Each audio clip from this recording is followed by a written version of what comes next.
When I look back at 2024, I see a lot of groundwork, a year of building the infrastructure and assets to make this project not just a possibility, but a near reality.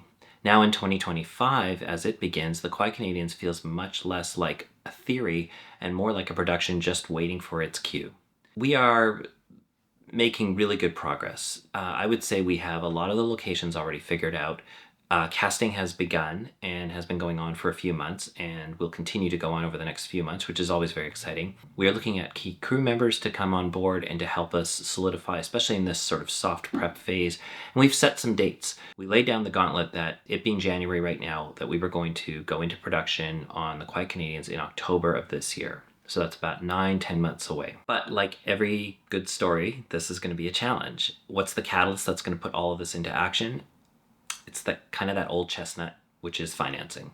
And let me be clear, I am not putting this video out to call for help. This is more of me talking about what our process is going to be, and it's a declaration of focus. Over the next 6 months, every effort is going to be geared towards assembling of the pieces of our financial puzzle.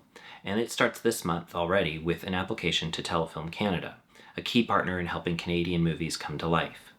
Here's the plan. With support from Telefilm Canada, along with Canadian and provincial tax credits from both British Columbia and Nova Scotia, and grants from organizations like Creative BC, we'd be poised to greenlight the project.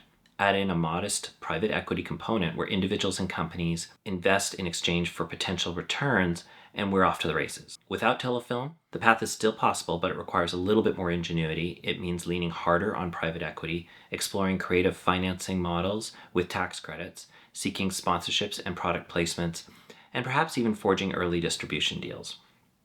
But here's why I'm sharing all this. Film financing is one of the greatest hurdles independent filmmakers face. It is much less glamorous than the sizzle of writing scripts or calling action or casting actors or scouting locations, but it is more than critical to the lifeblood of an independent film.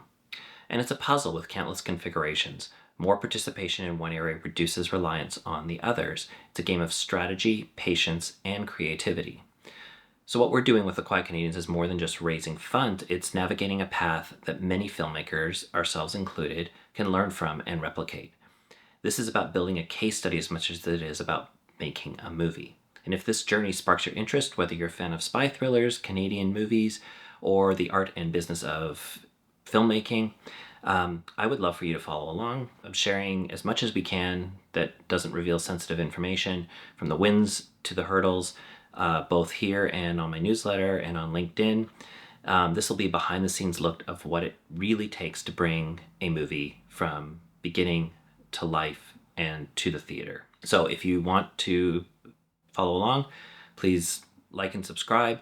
Consider subscribing to the Insider Intel newsletter, which is our behind the scenes newsletter for The Quiet Canadians, and just comment below. What would you like to see? What kind of questions do you have about independent film and about bringing a movie of this scope together in this current climate? Let's see how far we can take this.